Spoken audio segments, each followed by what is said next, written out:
Excelente, Ale.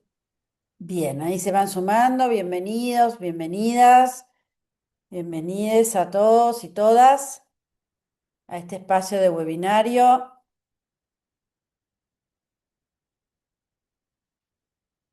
Muchas gracias por sumarse. Mi nombre es Alejandra Sánchez Cabezas, mucho gusto. Yo soy la presidenta de la Asociación Argentina de Salud Pública. Todos los martes, ya desde hace varios años, nos encontramos aquí para conversar, para pensar determinadas temáticas y presentaciones y algunas cuestiones que sean de interés en el marco de la salud pública. La Asociación de Salud Pública, para quienes no la conocen, habitualmente el 86% de las personas que se inscriben a los webinarios no conocen la asociación. La asociación es una sociedad científica como la de pediatría o la de infectología, la de terapia intensiva, con una característica particular que es como nuestro objeto de abordaje es la salud pública.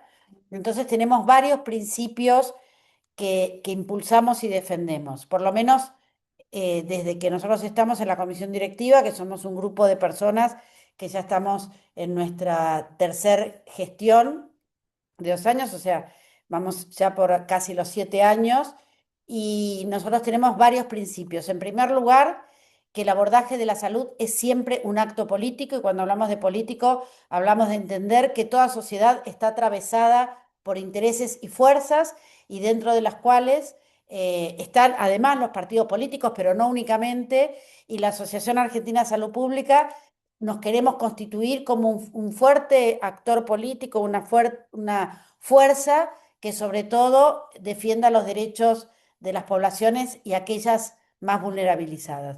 Ese es nuestro primer eje. Nuestro segundo eje es que la salud es una construcción colectiva, y una construcción colectiva donde deben haber distintas disciplinas, no en orden de jerarquía, sino en orden de distintos espacios de perspectivas desde donde se pueda construir este objeto complejo que es la salud pública. El tercer eje es la federalidad, que es entender que hay cuestiones que son comunes a todo el territorio y creemos en una fuerte rectoría nacional, pero la rectoría nacional que sepa respetar las particularidades de cada territorio, entender lo que pasa en cada territorio y promover las construcciones de cada territorio. En esto nosotros hemos tratado de hacer una estructura que de alguna manera nos obligue a ser coherentes con lo que pretendemos que queremos hacer, y entonces una de ellas es conformar consejos que están liderados por personas que tienen interés en promover alguna temática, en promover alguna cuestión, en promover alguna dimensión de la salud. Y estos consejos tienen una amplia libertad de acción y una amplia capacidad de liderazgo. Uno de estos consejos es el Consejo de Enfermería, que como se imaginarán es sumamente potente, poderoso y además muy activo. Este webinario de hoy está liderado por el Consejo de Enfermería, el webinario pasado también, y además, bueno, a nosotros es un gustazo y siempre nos traen cosas nuevas y cosas para trabajar, pero hay 23 consejos. Hay consejos de modelo social de la discapacidad, de derechos en salud sexual y reproductiva, digo, diversidad en nutrición pública, múltiples consejos que muchas veces trabajan interrelacionados. Entonces, esto es una de las cosas que nos permite también que no haya una estructura muy piramidal. Y la otra cuestión es que promovemos los nodos provinciales. Ya hay 6 nodos provinciales en la provincia de Santiago del Estero: Catamarca, Tucumán, Chubut, Misiones y La Rioja. No, La Rioja todavía no. Me estoy olvidando un nodo que está muy mal y alguien se va a enojar conmigo, espero que no mucho. Y hay otros varios en formación. La Rioja es uno de ellos. Corrientes La es Pampa.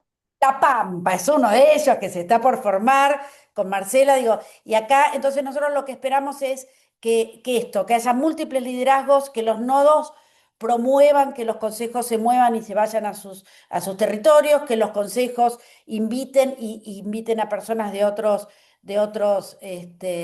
los nodos. Entonces, con esto queremos hacer una matriz. Ya les estoy diciendo que los días 30 de noviembre y 1 de diciembre va a ser nuestro tercer congreso internacional, va a ser en la provincia de Rosario, va a ser el primer congreso que es fuera de la ciudad de Buenos Aires, los otros dos fueron en la ciudad de Buenos Aires, lo cual es un gran desafío y nos pone muy contentos y contentas que sea Rosario.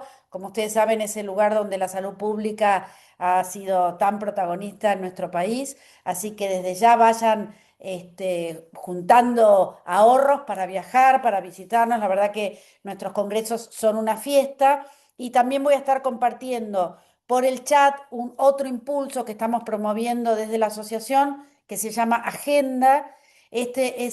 Nos interesa muchísimo promover esto, que es una encuesta donde estamos construyendo consensos sobre ejes que creemos prioritarios en términos de exigibilidad y de estructura del sistema de salud.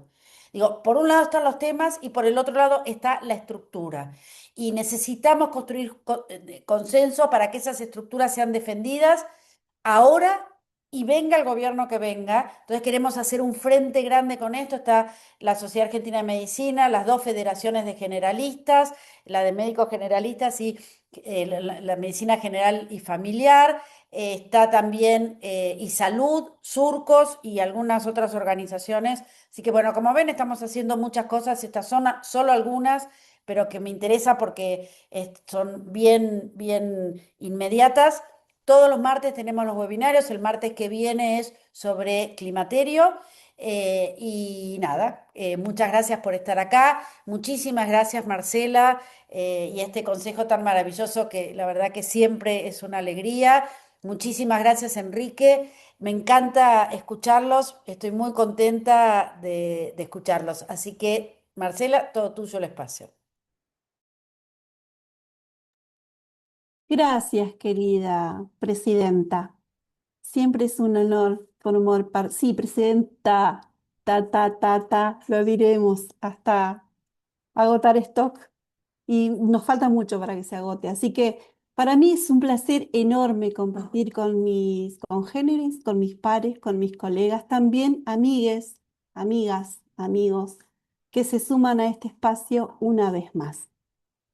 Así que agradecemos siempre esta participación que no solamente es inter y transdisciplinaria, sino tan federal como siempre se caracteriza y se caracterizó la Asociación Argentina de Salud Pública, a la que tengo el honor de pertenecer y que también, ¿no? Uno se pone la camiseta cuando la hacen sentir parte. Entonces, gracias por el espacio y por las características y por las adhesiones políticas a las que, por supuesto, también adhiero. Por eso estoy acá. Enrique, querido, qué placer poder compartir con vos una vez más un espacio de debate, de escucha, de intercambio tan amoroso y y enriquecedor. Nuestro querido Enrique está doctorando en salud pública, es un colega también docente de la Universidad Nacional San Juan Bosco. Hemos compartido varios espacios y la verdad que siempre es un placer, siempre es un honor. Para mí solamente la presentación y el acompañamiento y por supuesto que voy a estar siguiéndoles en el chat para quien desee hacer un comentario. Vamos a solicitar que por favor cualquier consulta, aporte, inquietud, lo que fuere, lo vamos a dejar a ese espacio pendiente al finalizar la ponencia por una cuestión de orden nada más, amigues querides. Por una cuestión de orden que una vez que el colega finaliza su ponencia, hagamos nada, los aportes que consideremos, evacuar dudas que seguramente van a surgir muchas inquietudes porque es un tema no solamente trascendente, sino de necesidad de abordaje urgente. Con esto cedo la palabra y a mi querido colega Enrique. Muchas gracias nuevamente por estar acá, por acompañar, por hacernos parte y por cohabitar estos espacios que hoy se sienten con mayor necesidad que en otros contextos. Adelante, Enrique. Bueno, muchas gracias por la presentación. Buenas tardes a todos. En principio, agradecer a la Asociación Argentina de Salud Pública, de la cual formo parte. Adhiero totalmente a lo que dice la señora presidenta. Gracias, Alejandra, igual por permitirme estar por acá, por formar parte de este Consejo de Enfermería, que en algún momento también tuve la responsabilidad de dirigirlo. A Patricia, que la veo que está por ahí, también gracias por la invitación, por acompañarnos, invitarnos, acogernos. Son tiempos difíciles, donde más unidos tenemos que estar, colaborando, siguiendo, haciendo las cosas que veníamos haciendo antes, quizás hoy con mucha más fuerza, porque la dificultad es más grande. em, pero bueno, acá estamos, poniendo en el cuerpo, poniendo al servicio de la población y de nuestra comunidad lo mejor de nosotros, hoy más que nunca, creo yo. Así que adhiero totalmente a todas las palabras de Alejandra, y esta cuestión de lo federal, de la salud pública y lo federal me parece que es clave, primero para escucharnos, escuchar nuestras problemáticas, y ver cómo podemos hacer, en función a las distintas disciplinas que tiene y a los distintos consejos que tiene la ASAP, poder contribuir a resolver esas problemáticas locales, regionales, nacionales. Y este tema que vamos a tratar hoy justamente tiene que ver con eso, con una problemática compleja, que no es simple, sobre todo hoy con la retirada del Estado de las cuestiones de la salud pública. Me parece que es importante esto, ¿no? Hacer visible algunas acciones que se están llevando adelante. Generalmente pareciera, ¿no? Como si fuesen en compartimiento estanco, eh, pero bueno, requerimos de la unión, requerimos de trabajar con la persona que tenemos al lado, con el médico, hablo de la disciplina de enfermería, ¿no? Con el médico, con el psiquiatra, con el psicólogo, con el asistente social, con el trabajador social, con las distintas personas que abordan la problemática de los consumos. Necesitamos optimizar recursos porque no hay recurso. El recurso es absolutamente escaso y los programas están, en pleno recorte. Por consiguiente, estamos pasando, una situación de crisis en cuanto a la salud mental y sobre todo el tema de adicciones, que es mi especialidad. En ese contexto, está esta ponencia de hoy, que tiene que ver justamente con, eh, mi tesis doctoral, que habla justamente de esto, de la estrategia de utilizar intervenciones breves motivacionales para modificar las conductas de consumo del ser humano, claramente despojado de todo sesgo, eh, discriminatorio, ¿no? Tratando de pensar en los derechos del ser humano, y que esta problemática de consumo es una enfermedad más, como tantas otras que padece el ser humano, pero sí tiene la carga todavía del estigma, y me parece que eso es con lo que los especialistas hoy estamos luchando, ¿no? Em, por eso aparece, lo que hice yo en esta oportunidad fue poner al servicio de una empresa en particular, que no puedo dar el nombre porque hay que respetar los anonimatos. Vamos a trabajar con un caso en particular que está anonimizado el dato para que no haya posibilidad de conectar el indicador con el ser humano, ¿no? Que eso también forma parte, Marcela, sabes bien, de las tesis doctorales, que la anonimización del dato es clave, para respetar todas las cuestiones de la bioética y todos los códigos internacionales. Eso es importantísimo, y sobre todo poder, defender los derechos de esa persona que está transitando una enfermedad como lo es la de los trastornos por uso de sustancias psicoactivas. Entonces, poniéndolos un poco en contexto, ¿qué es lo que van a ver ahora? Es la efectividad de la intervención breve motivacional para disminuir el consumo de alcohol, el consumo de drogas psicoactivas de riesgo en una empresa. Esta intervención breve está ejecutada en un programa de recaídas, donde hay un seguimiento, personal, particular, individual e integral de la persona que ingresa al programa de recaída, y vengo trabajando en ella hace ya más de 15 meses. Este estudio va a durar 19 meses. Es decir, que los datos que van a ver son en tiempo real, son de estos tiempos, digamos. Los datos que vamos a presentar, que son, es como mirar un poquito por la mirilla, ¿no? Y ver qué está pasando con estas intervenciones breves, si son eficaces o no. Hay una larga argumentación de distintos trabajos a nivel internacional que hablan de que las intervenciones breves motivacionales podrían ser eficaces en la disminución del consumo de distintas sustancias. Argentina tiene, y eso nos ha tocado tanto a Alejandra, yo supongo, no recuerdo a quién representabas, porque cuando se hizo la guía de práctica clínica para disminuir el consumo de alcohol de riesgo, hubieron distintos responsables de cada una de las instituciones. Por ejemplo, a mí me tocó representar a la Federación Argentina de Enfermería como especialista.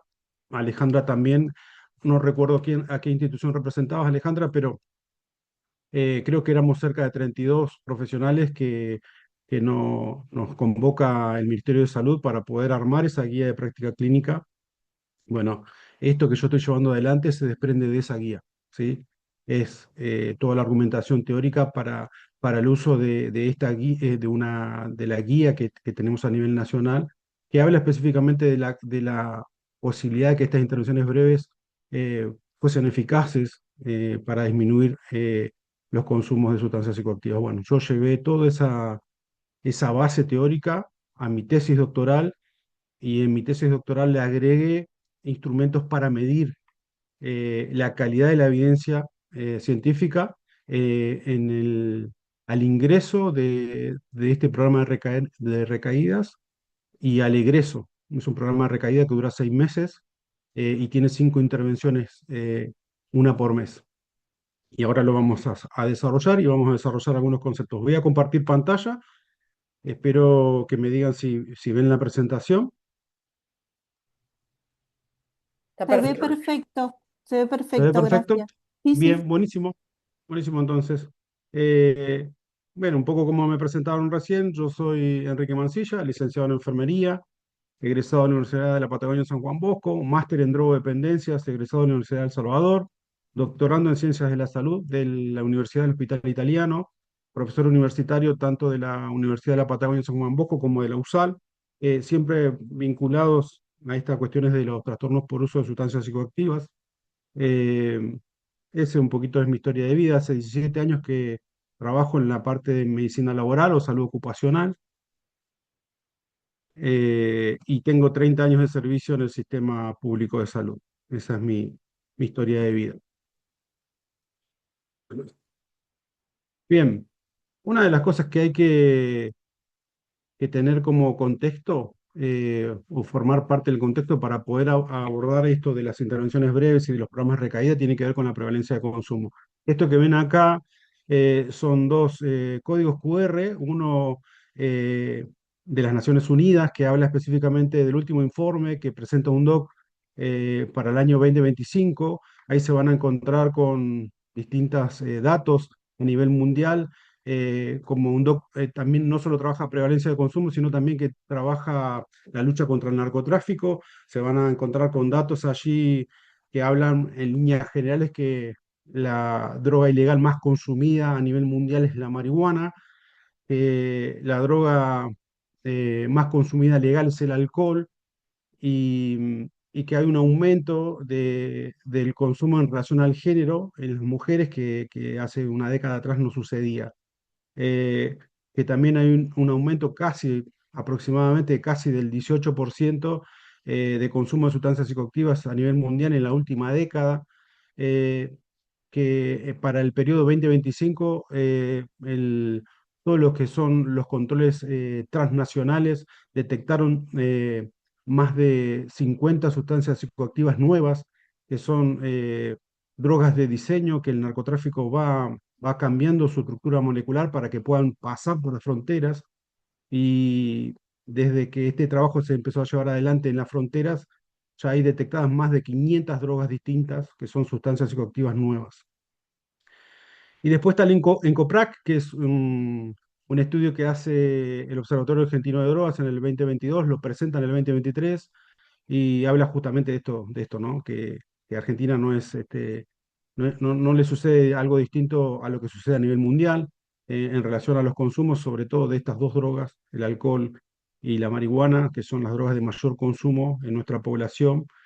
Habla este estudio de las prácticas de cuidado, hace un buen análisis en relación a al vínculo entre el estrato social y, y la capacidad que tiene el ser humano para estudiar en el hogar, eh, cuántos años de escuela secundaria, primaria ha tenido la persona que fue entrevistada en su hogar, y hace un vínculo allí, ¿no?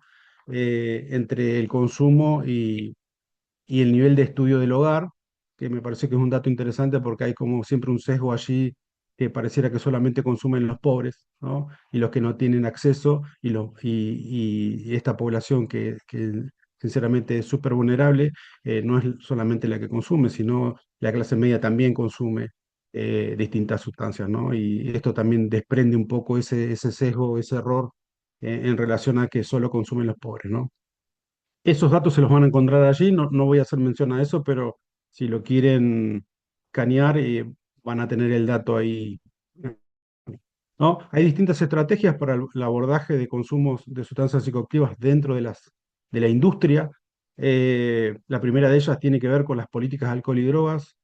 Algunas empresas tienen políticas de alcohol y drogas y otras tienen políticas de alcohol y drogas y programas preventivos de salud, que son dos cosas totalmente distintas, que sí son complementarias, pero una política de alcohol y drogas no podría existir sin un programa de salud preventivo, porque el abordaje debe ser integrador y no solamente depositado en aquello que muchas veces el gerente va a buscar, un positivo para poder despedirlo después. Es decir, si solamente está puesto el eje en que si el trabajador consume o no consume, y en realidad puede estar teniendo un problema de salud más allá del consumo. Y para eso existen los programas de salud preventivo, porque lo primero que se hace es capacitar al personal en relación al impacto a la salud que tiene el consumo de determinadas drogas, y no simplemente hacer un control de drogas y después despedirlo. Bueno, en líneas generales, para este lado de la Patagonia, para el sur de la Patagonia, las empresas tienden a despedir al empleado, hacer un control de drogas aleatorio. La persona que le da positivo es inmediatamente despedida de su lugar de trabajo. eh, Algo absolutamente contradictorio que va en contra de la ley de salud mental, porque la ley de salud mental es clara en ese sentido y dice que es una persona que tiene un problema de salud, que está enferma, como puede estar enfermo un paciente cardíaco. Y bueno, eso es lo que está pasando hoy en realidad. Entonces, esta estrategia de abordaje que me toca a mí llevar adelante en este momento tiene que ver justamente con eso, con generar un programa de recaída, con no generar el despido directo, sino insertar a esa persona que tiene ese problema de consumo en un programa de recaídas donde va a tener un cuidado integral de la salud. Ya van a ver ahora el desarrollo de este trabajo, que es interesante en ese sentido, y que vamos a poder apoyar a esa persona para que trate de sostener la abstinencia durante los primeros 6 meses, que es lo que dura el programa de recaída. Entonces, es una estrategia de abordaje distinta a la que se venía haciendo. Es una propuesta que, si bien no es novedosa, sí intenta eh, cuidar al ser humano, sacar el estigma del consumo y el no castigo, ¿no? Porque por allí hay una frase que suelen utilizar algunas instituciones que es acompañar y no castigar, y yo acuerdo 100% con esto, ¿no?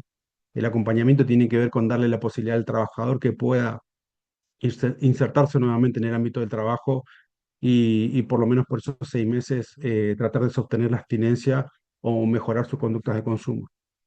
Y después eso tiene un impacto, evidentemente el consumo de drogas dentro de la industria tiene un impacto en lo económico, tiene un impacto en lo social, pues que una persona que está bajo los efectos de una sustancia psicoactiva puede tener un accidente de trabajo, puede lastimar a un tercero, puede romper la maquinaria de la empresa. Digo, eso tiene una serie de costos, ¿no? Que podrán ser costos hacia la persona que se lastima, costos en la productividad, en la rentabilidad, en la rotura de las máquinas, eso también, ¿no? Entonces, hay que mirarlo desde todos esos lugares. Vamos a ir desarrollando algunos conceptos claves, ¿no? Que tienen que ver, por eso vayan, aquellos que no trabajan la temática, vayan anotándose algunas preguntas que seguramente van a surgir en la medida que vamos trabajando la ponencia, ya son y 26.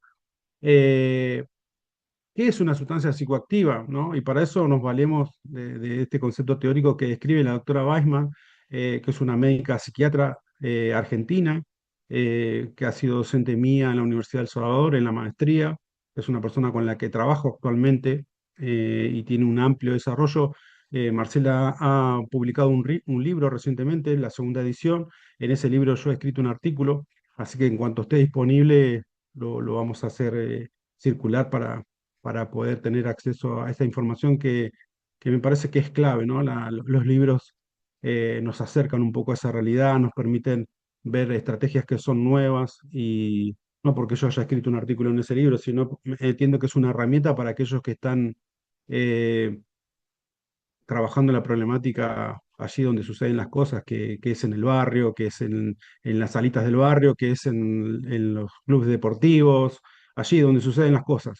Cosas no suceden dentro de un aula, suceden donde las personas viven, allí están la mayor parte de los problemas. Eh, ¿Qué es una sustancia psicoactiva? Estas se agrupan, ¿no?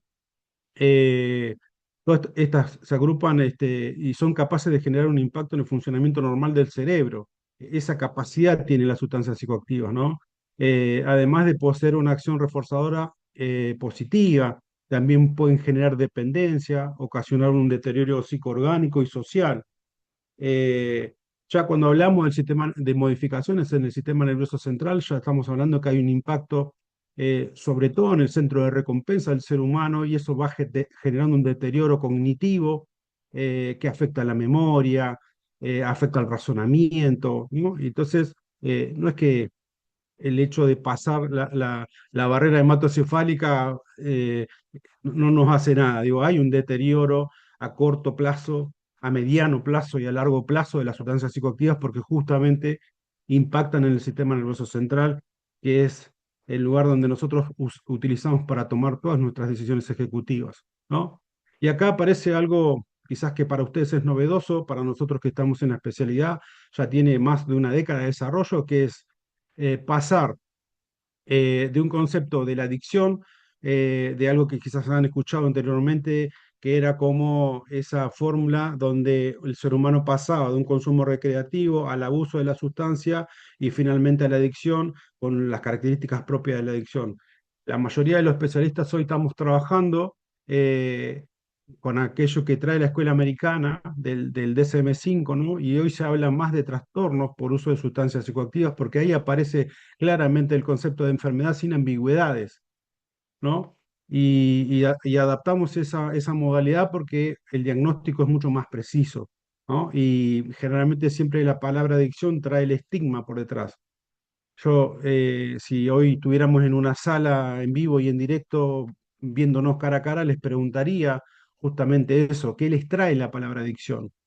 De qué manera los impacta, ¿no? Y en qué uno se pone a pensar todas las veces que escucha la palabra adicción. En líneas generales, por lo que yo he escuchado por parte de distintas personas en distintos lugares, todas las veces que me toca disertar, es esta cuestión de pensar la adicción como una persona que está en situación de calle, como una persona que es violenta, como una persona que me puede llegar a robar o lastimar. eh, y eso no es tan preciso, digamos, ¿no? Pero sí aparece detrás de la palabra adicción el estigma. Y bueno, esto de adoptar toda esta terminología y conceptos teóricos de la escuela americana me parece que nos acerca un poco más a ese diagnóstico de esta enfermedad que tiene sus características, ¿no? Entonces, ¿qué es lo que dice el DSM-5? Que es una combinación de síntomas que afectan al razonamiento, es un poco lo que les decía anteriormente, la conducta y el funcionamiento normal del sistema nervioso central. La persona que padece el trastorno continúa consumiendo la sustancia a pesar de los efectos asociados, ¿no? Que la misma persona detecta, porque no hace falta ser un médico o ser un enfermero especialista para darse cuenta de que algo está impactando en mí. ¿no? Y el deterioro quizás en primera instancia es físico, pero también podría ser social, porque la persona que no es lo mismo, yo considero, fumarse un porro una vez al mes, ¿no? Que fumarse un porro todos los días cuando en la casa o en la familia o en el grupo de amigos no lo hacen habitualmente eso. Entonces, si yo fumo un porro de marihuana todos los días, alguien en la casa me va a preguntar, che, ¿qué te está pasando? Es una cosa fumarse un porro una vez cada tanto y otra cosa fumarse un porro todos los días. Entonces, digo, estos efectos negativos asociados al consumo, que podrá ser el alcohol, podrá ser la marihuana, podrá ser el tabaco, podrá ser la cocaína, ¿no? A lo que la persona esté consumiendo en ese momento. Entonces, creo que la persona identifica eso, ¿no? Empieza, en los primeros momentos empieza a darse cuenta que hay algo que está haciendo ruido allí, quizás todavía no lo tiene del todo desarrollado, pero sabe que hay algo que está mal, ¿no? Hay algo que le está afectando en sus vínculos más cercanos o le está afectando en su biología. Entonces, ya definimos trastorno por uso, definimos qué es una sustancia psicoactiva. Ahora vamos a ver cuál es el impacto que tiene esto, ¿no? Este consumo en mí, ¿no? O en el ser humano que la consume, ¿no?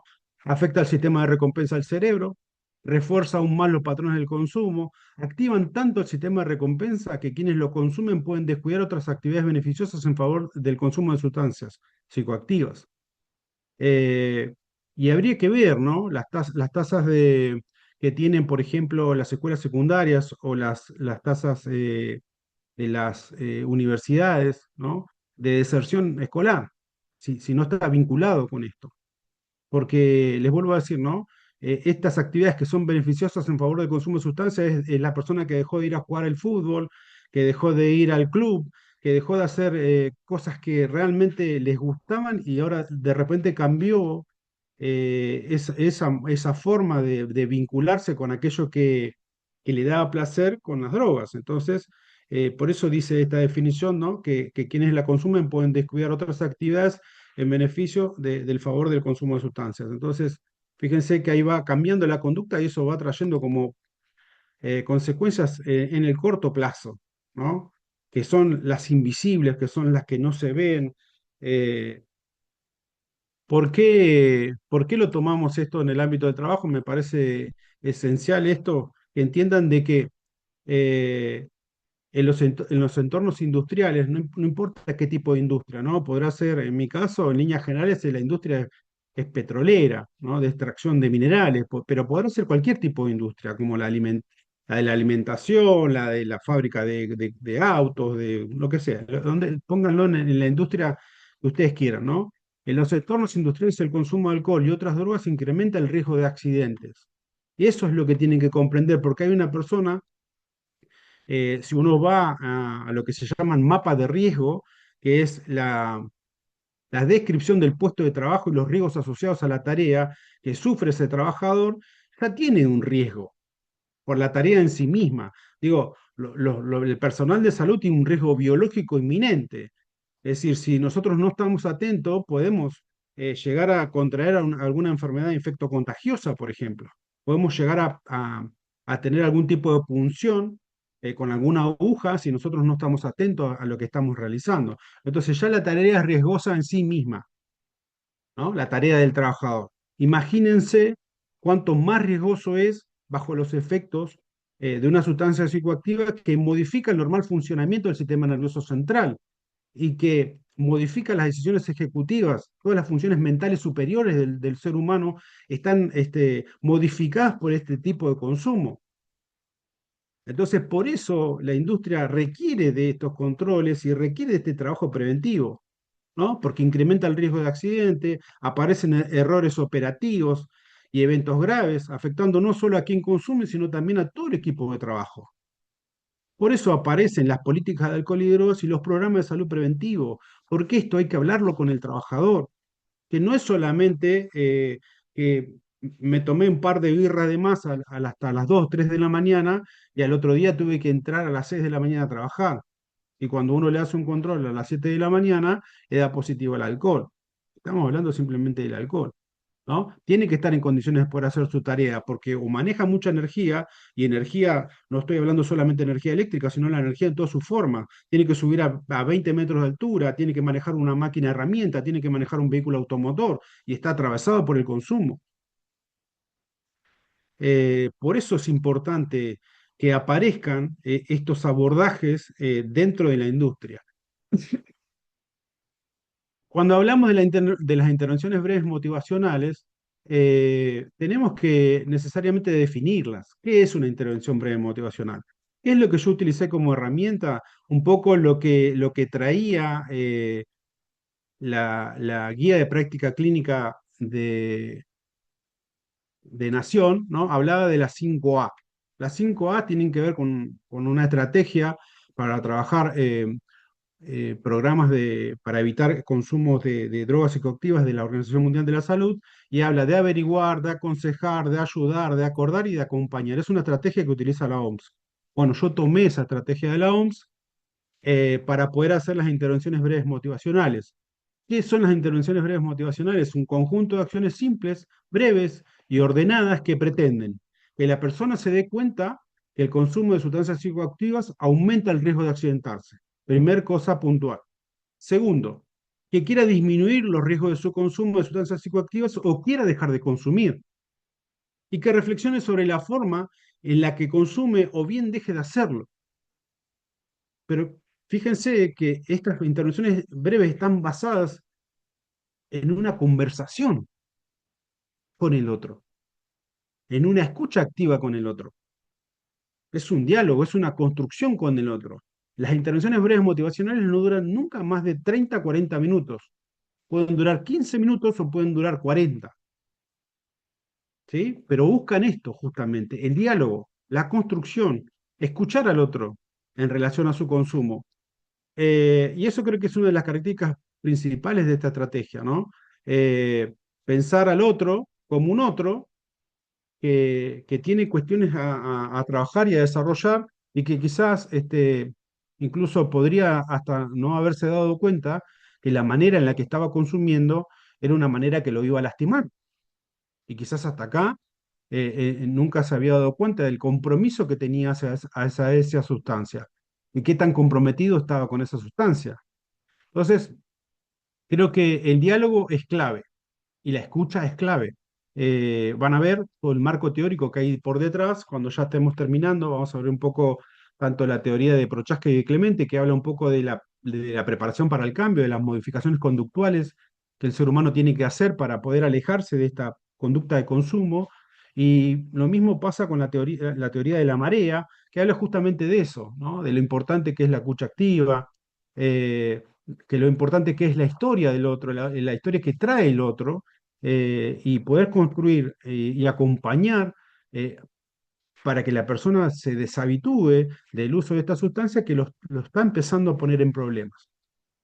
Los objetivos de las intervenciones breves motivacionales tienen que ver, en un programa de recaídas, ¿no? Con favorecer el reconocimiento del que el consumo implica inmediatamente un riesgo, que es necesario incrementar la disposición a reducir riesgos asociados al consumo y promover cambios en el patrón del consumo.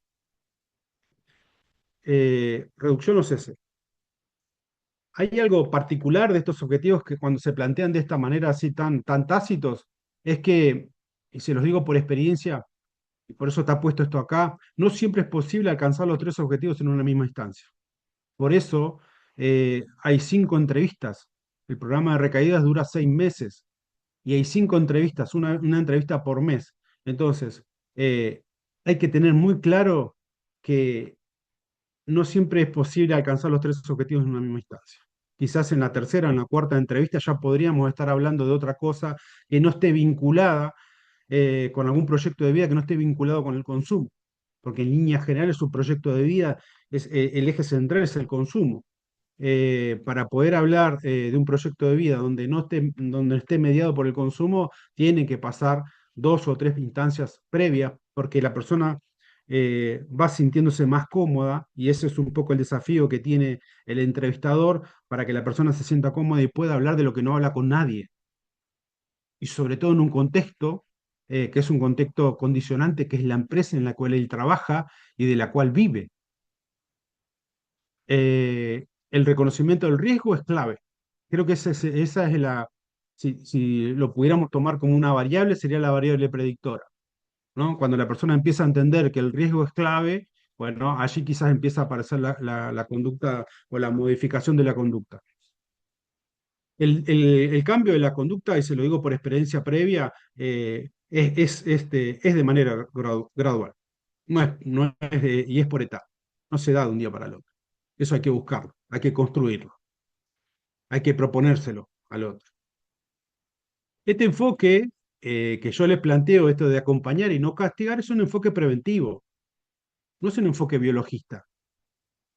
No se, como diría Merton, no se busca la conducta desviada acá, no se adjetiva la calidad del consumo, si consume poco, si consume mucho, si consume coca, si consume marihuana.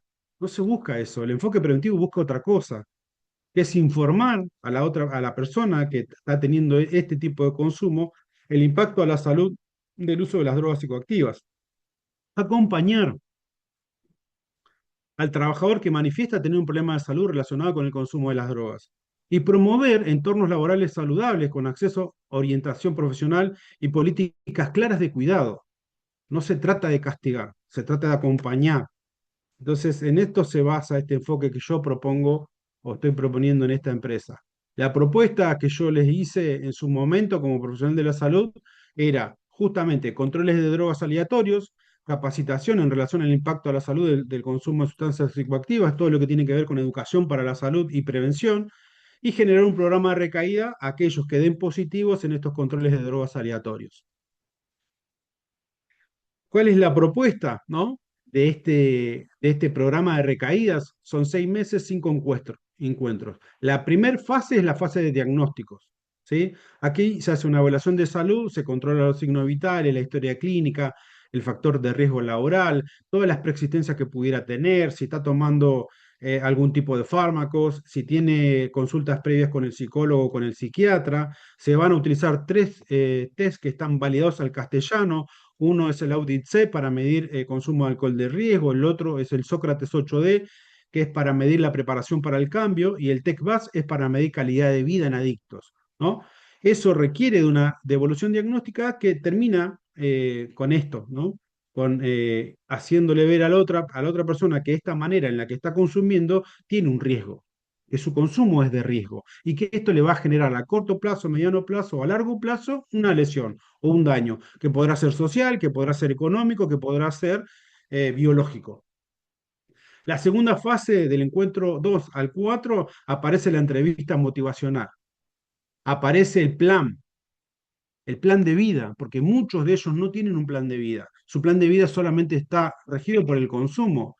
Y el plan de vida quizás tenga que ver con terminar la secundaria, el plan de vida quizás tenga que ver con construir su casa, su plan de vida quizás sea tener una familia, los distintos propósitos que tiene uno en este mundo, que para mí será uno y para el de al lado será otro. Pero hay un plan de vida, todos tenemos un plan de vida. Las metas, las estrategias, la prevención de las recaídas, todo eso se trabaja en el encuentro 2 al cuarto, y allí vemos qué parte del equipo de salud va a ser necesario. Siempre se le ofrece desde el día 1 la consulta psicológica, la consulta psiquiátrica para deshabituarse de las drogas o para tener acceso a la terapia, ¿sí? Esta empresa, aparte de tener estas intervenciones breves motivacionales conmigo, tiene derivación al psicólogo y tiene derivación al psiquiatra. O sea que la respuesta es interdisciplinaria. Aparece la enfermería laboral y la medicina laboral. Con todos ellos trabajo yo. Con el psicólogo, con el psiquiatra, con la enfermería, con los enfermeros laborales que no hacen adicciones, que sí hacen enfermería laboral, y con el médico laboral de la empresa. Estoy en contacto permanente con ellos para ver la evolución de cada una de las personas que están dentro del programa. Y la fase 3 es la de seguimiento, ¿no? Es el encuentro número 5, donde se vuelve otra vez a medir, ¿no? Se hace la reevaluación final, se vuelve a tomar el Audit C, se vuelve a tomar el Sócrates 8D y se vuelve a tomar el TECVAS, que es de calidad de vida. Allí se miden los resultados y se ve qué tipo de prevención de recaídas vamos a tener, porque hay una variable predictora que es la de tomando pasos del Sócrates 8D, que es de la teoría de Prochaska y de Clemente, que indica, ¿no? Si tiene esta persona un bajo puntaje en el tomando pases, lo más probable es que tenga una recaída a corto o mediano plazo. Después veremos, vamos a evaluar qué tan a corto plazo será. Entonces va la recomendación para que siga con la consulta psicológica una vez que deje el programa, que siga con la consulta psiquiátrica y si es necesario que la persona siga tomando algún tipo de psicofármacos o lo que el médico psiquiatra le indique. ¿Qué es lo que se busca con esta intervención breve motivacional? Que reduzca el consumo, que reduzca el número de recaídas, que aparezca la motivación, que aparezca la percepción de riesgo, que aporte la seguridad e higiene laboral, que mejore su calidad de vida, que mejore su desempeño y bienestar laboral. Todo eso forma parte de los objetivos de, de este programa de recaídas, ¿no? Se utilizan estos tres instrumentos, el Audicé, el TecBase, el Sócrates 8D, en las entrevistas como le mencionaba anteriormente. Fíjense que tiene una entrevista cada 30 días, ¿no? El objetivo acá de este programa de recaídas es promover y sostener la abstinencia de sustancias psicoactivas, mejorar su calidad de vida y prevenir las recaídas. Y tienen acceso todos los días a tener una consulta o con el médico laboral o una consulta conmigo, si es necesario, y la persona no alcanza a llegar a los 30 días, que es la próxima cita que tiene conmigo, ¿no?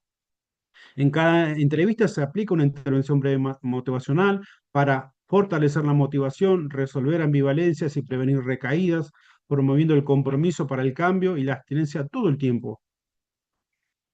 Este es el Audicé, no sé si lo habían visto alguna vez. Según la Guía de Práctica Clínica Nacional, hay un Audicé corto o abreviado que tiene 3 preguntas y después está el Audicé completo que son 10 preguntas que son las que ven acá, ¿no? De 8 a 15 puntos el consumo de alcohol es de riesgo, de 16 a 19 puntos el consumo de alcohol es perjudicial y de 20 a 40 puntos el consumo es dependiente, es decir, la persona está enferma, ¿sí? Esto es un diagnóstico de enfermedad que después lo tendrá que seguramente el psiquiatra poder corroborar, ¿no? ¿Qué es lo que busca? ¿Cuál es su objetivo? Identificar el consumo de alcohol de riesgo, perjudicial o dependiente. Son estas 10 preguntas que ven acá, ¿sí? Es para autocompletarse, es rápido, ¿sí? Y obviamente que esto es confidencial. El otro test, este es el de medir calidad de vida, tiene 22 preguntas, es una escala de Likert de 5 puntos, donde aparece nada, poco, a veces bastante y mucho, que son como las variables en que las personas van a ir contestando, ¿no? Por ejemplo, esto se mide en el último mes y está en relación a las características de su consumo, si ha tenido dolor, si ha tenido problemas del sueño, si ha tenido vómitos, si ha sentido fatigado, ¿no? Los niveles de puntuación de 0 a 49 es una escala de 100 puntos, de 0 a 49 es baja, baja calidad de vida, de 50 a 74 es una calidad de vida media y alta de 75 a 100, que es el desafío que yo tuve acá, ¿no? La mayor parte, yo debo tener cerca de 36 o 37 personas en el programa de recaída en este momento, hace un año y 4 meses que ya tiene esto de desarrollo, y la calidad de vida en líneas generales es alta. Hay un solo caso donde la calidad de vida es media, es baja, perdón. ¿Por qué? Porque tienen trabajo, porque aún sostienen el trabajo, porque aún sostienen la familia, porque aún sostienen algunas de las actividades, pero tienen un consumo alto y la calidad de vida sigue siendo alta. Entonces el desafío para mí acá fue ver cuánto podía mejorar esa calidad de vida con este programa de recaída que ahora vamos a ver los resultados. ¿Cómo vamos hasta acá? No sé cómo andamos de tiempo.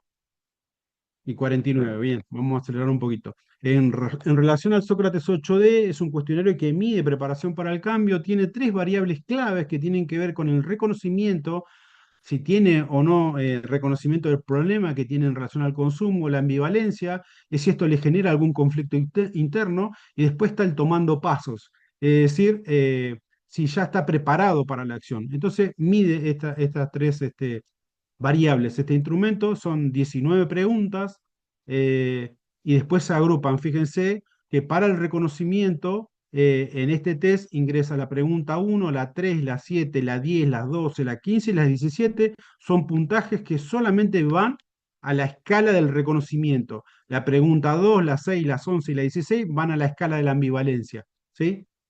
Entonces, eh, después les vuelvo a decir, este tomando pasos es una variable predictora. Si tiene un tomando pasos alto, eso significa que la persona va a tener menor posibilidad de recaer, porque ya está haciendo cosas para cambiar. Entonces, es un instrumento que es confiable, que está validado al castellano, está basado en evidencia para acompañar procesos de cambio. Entonces, esto te permite poder medir tus acciones. Las intervenciones breves no solamente están basadas en la experiencia que uno puede llegar a tener como personal de salud, sino en el reconocimiento de algunas teorías que aportan conceptos teóricos y los instrumentos que le dan validez a la acción, ¿no? Y te permite trazabilidad. Esto es el dashboard ejecutivo que es del control de sustancias psicoactivas que se realizó en esta empresa de abril del 2025 a abril del 2026. Son los KPI más importantes, ¿no? Esta empresa cuenta con una dotación de 800 empleados, se realizaron en el periodo de un año 441 controles, la cobertura es de casi un poco más de la mitad, 55%, es que se controló a más de la mitad de la empresa. Los casos positivos fueron 32, una tasa de positividad del 7,2%, que es una tasa promedio baja, y una tasa de negatividad del 92%. Los positivos o la distribución por tasa y positividad nos indican 16 positivos a cocaína, 14 positivos a marihuana, 2 positivos a alcohol. O sea que la cocaína, fíjense, es una principal sustancia de riesgo laboral. Un positivo cada 13,8 controlados. Es una tasa muy alta de positividad para la cocaína, con todo lo que eso implica, porque dentro de estas tres drogas que ven ahí, que es la tríada cocaína, marihuana, alcohol, la cocaína es la más adictiva de todas y la que genera más daño en lo inmediato. Entonces, fíjense dentro de una empresa lo que eso significa, ¿no? En relación a las tasas de recaída, es decir, personas que ingresaron al programa de recaída fueron 32, personas que no pudieron sostener la abstinencia durante esos primeros 6 meses fueron 9, la tasa de recaída es del 28,10% y la tasa de eficacia del 71%. Es una tasa de recaída que es aceptable, estamos hablando del 35 a 40%, una tasa general media a nivel mundial, 28,10%, digamos que habla un poco de la efectividad del programa, ¿no? El puntaje, por ejemplo, del Sócrates 8D, que es de la preparación para el cambio, fíjense, acá está las siglas del nombre y apellido de la persona, el día que el número de la entrevista, el día que se hizo la entrevista y el año que se hizo la entrevista. Esto es en el pre y en el post, de vuelta, en las siglas del nombre y apellido de la persona, el número de la entrevista, el día, el mes y el año, ¿sí? Fíjense que el reconocimiento en el pre dio 7 y en el post dio 11, que es decir que después de pasados 5 meses hubo una mejora allí. Lo mismo pasó con la ambivalencia, que es realmente si esto le genera algún tipo de conflicto interno, pasó de 4 puntos a 8 y en el tomando pasos, que es la variable predictora de acción, pasó de 23 a 40. Es decir que es un buen caso este. Tomé uno de los mejorcitos para que lo puedan ver. Esto va a tener una escala global. Cuando esto termine de acá a los 18 meses, vamos a poder hacer un análisis mucho más complejo, obviamente no tan simple como este, ¿no? Fíjense que en relación al reconocimiento de esta variable que mide el Sócrates 8D, para el reconocimiento hubo una mejora del 57%, para la ambivalencia del 100%, porque duplicó su valor, para el tomando pasos un 73,9%, en relación a la expansión del perfil motivacional en las tres dimensiones, alta preparación para el cambio, excelente respuesta a la intervención breve motivacional, mayor compromiso con la abstinencia y menor riesgo de recaída. Este gráfico de radar que ven acá les marca el inicio de la intervención en azul o en celeste, no sé cómo lo verán, y la finalización de la intervención en naranja. Entonces, fíjense, digo, esto es evidencia objetiva, ¿no? Esto es evidencia científica en números, estadísticos. no tiene que ver con la opinión, con mi opinión, o lo que yo puedo percibir como profesional de la salud, si esta persona mejoró su conducta de consumo o no. Esto está mediado por un instrumento que está validado al castellano y te está dando este estadístico. Eh, en relación al Audi C, tenía bajos puntajes, ¿sí? En el pre tenía 2, perdón, tenía 5 y en el post tenía 2, es decir, que bajó su consumo de alcohol en 5 meses. A ver si está el dato general acá. Bien, esto es en relación a la calidad de vida. Fíjense, esto es lo que yo les decía, una calidad de vida muy alta. Si tenía de 75 a 100 como la ponderación de calidad de vida alta, fíjense, en la pre-intervención breve motivacional tenía 91 puntos. Es decir, muy difícil mejorar la calidad de vida a alguien que todavía sostiene el trabajo, sostiene la familia, más allá de que tenga un consumo de riesgo, tiene una calidad de vida alta, ¿no? Entonces, sin embargo, después de que termine esta intervención, la cantidad de puntos estuvo cercana al 100%. Es decir, mejoramos su calidad de vida. Quizás en menor porcentaje, pero porque la calidad de vida que traía ya en la primera intervención era alta. Eh, Fíjense que esto es un poco lo que yo les decía, ¿no? El 8% que está acá es la mejora relativa que tuvimos, ¿no? Un cambio absolutamente favorable en cuanto a su calidad de vida, en cuanto a la percepción global del bienestar, en cuanto al funcionamiento cotidiano, la calidad de vida relacionada con la salud, todo eso fue mejorando. Esto es un poco lo que vienen dando los estadísticos en este caso que estamos presentando acá, ¿no? La integración con los resultados, es decir, todos los resultados puestos en un mismo paquete estadístico.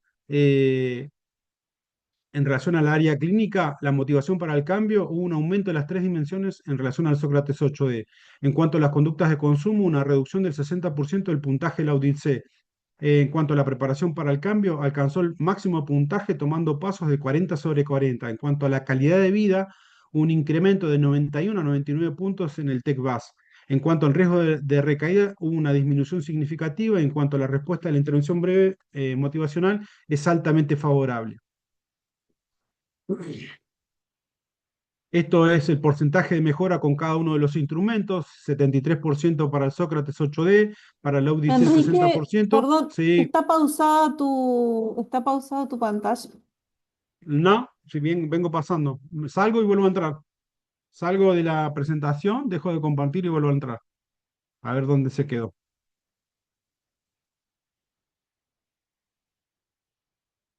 ¿Ahí se ve? Ahora sí, perfecto. Bien. En cuanto a lo que le venía diciendo, el resultado global o resultado integrado, hay una efectividad global estimada de la intervención breve motivacional de 47,6%. Hay una mayor preparación para el cambio en el Sócrates 8D. Hay menor riesgo de consumo, menor consumo de riesgo, perdón, mayor calidad de vida en función al TEC-BAS. En conjunto, los resultados sugieren una efectividad global de la intervención del 47,6%, compatible con un proceso de recuperación consolidado y un riesgo de recaída considerablemente reducido. Es decir, en líneas generales, ¿qué significa esto? Que está funcionando, que la intervención breve motivacional como una estrategia de intervención está funcionando. Después hay que ver caso por caso, ¿no? Porque hay en algunos casos que la mejora no es tan sustancial como en este caso en particular. Pero lo que yo quería demostrar justamente era eso, que esta estrategia es posible, que es un poco lo que venía dictando la evidencia científica que está disponible en relación a las intervenciones breves motivacionales.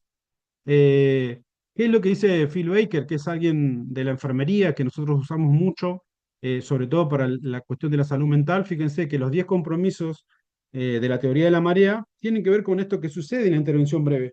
No es una casualidad estos resultados, ni tienen que ver conmigo como si yo fuese una buena persona, que soy muy empático. Digo, hay una estructura de conceptos teóricos por detrás para realizar estas intervenciones breves, no se realizan en forma casual. ¿no? Fíjense los 10 compromisos de la teoría de la marea. Valorar la voz de la persona, escucha activa. Respetar su lenguaje, es decir, la manera en la que se comunica. Algunos se comunican verbalmente, otros tienen comunicaciones gestuales, necesitan sus espacios. Desarrollar una curiosidad genuina, ver por dónde puede estar pasando esto. ¿Dónde tiene la traba? ¿Qué es lo que no está pudiendo elaborar el otro? Convertirse en un aprendiz de la experiencia del otro, utilizar las herramientas personales de la persona, utilicemos lo que la persona trae como herramienta para salir de esos conflictos. ¿Qué hizo la vez anterior que tuvo un conflicto y lo pudo resolver? Trabajar paso a paso, hay que tener paciencia porque esto no se da de un día para el otro, dar valor a los pequeños cambios, mostrar transparencia, reconocer el cambio, que el cambio es constante y es posible, ¿no? Todo esto habla un poco la teoría de la marea. Si no la conocen, los invito a que la conozcan porque tiene que ver justamente con esto. Y esto es lo último. Acá estamos terminando. Estamos con el tiempo justo, colega. Bien, fíjense qué es lo que dice. Voy a leer solamente este, después les paso las diapositivas para que lo miren, ¿no? Fíjense que está la teoría de la marea, la teoría de la preparación para el cambio de Prochaska y de Clemente, y las intervenciones breves basadas en las 5A de la Organización Mundial de la Salud. Fíjense cuál es el objetivo principal de cada una de estas teorías. Primero, recuperar el control de la propia vida, que es la autonomía del otro. Es decir, necesitamos ayudarle al otro que recupere su autonomía, que empiece a tomar buenas decisiones. Prochaska y Diquelmente, facilitar el avance en las etapas de cambio, prepararlos para cambiar, ayudarlos a la preparación para el cambio, para que modifique su conducta de consumo. Las intervenciones breves basadas en las 5A, promover cambios conductuales, pero sostenibles, que los pueda sostener en 6 meses. Todo eso favorece la reinserción y la permanencia laboral. Gracias. Excelente, querido colega, excelente. Bueno, les voy comentando lo que fui leyendo en el chat.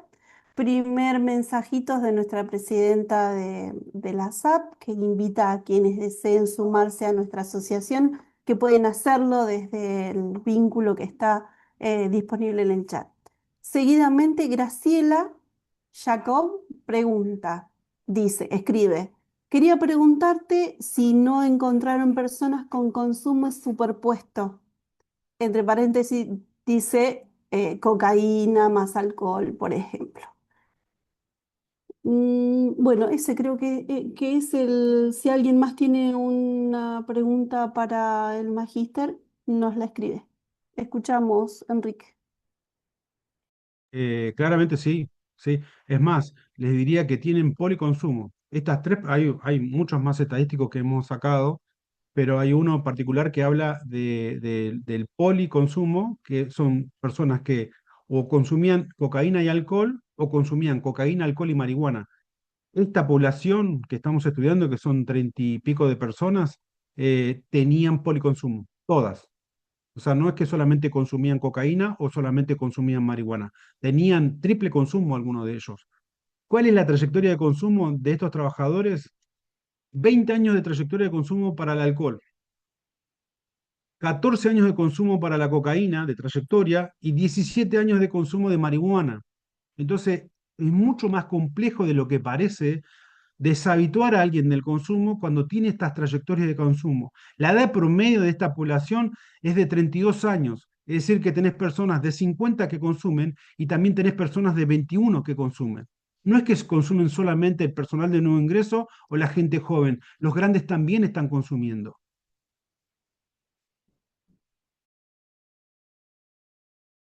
Gracias, Enrique. Bueno, también llegan consultas a mi WhatsApp, no solamente al chat. Hay una de las estudiantes preguntando si, parece que hay interés en la temática, si hay alguna línea de investigación activa en este momento a la cual poder sumarse o si tienen algún programa de webinarios o alguna capacitación disponible.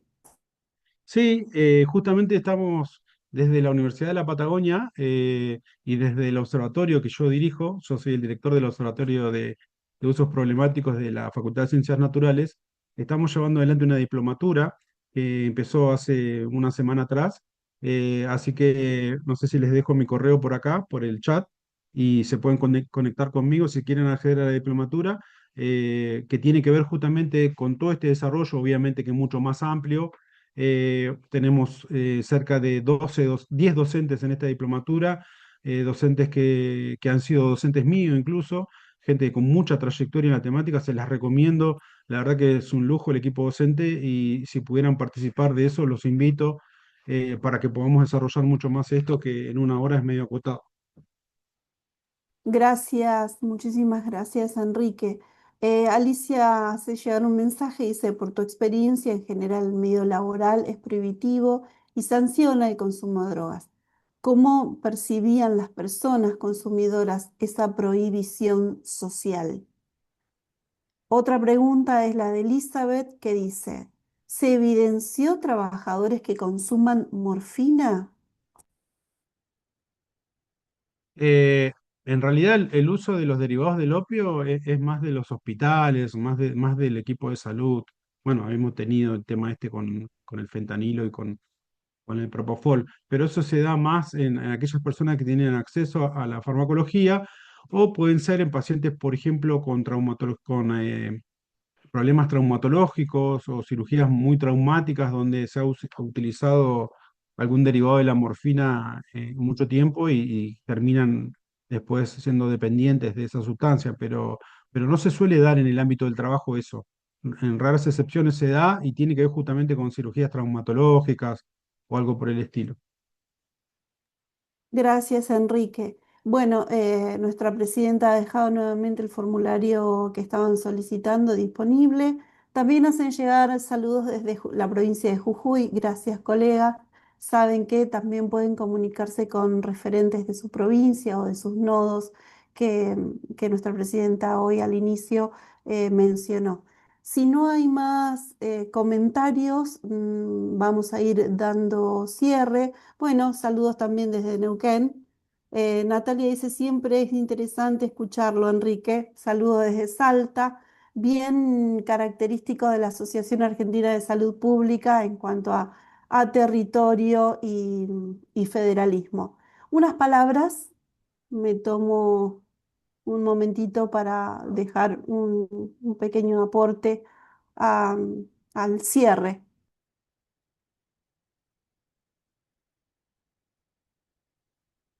¿Hablas vos? Sí, sí.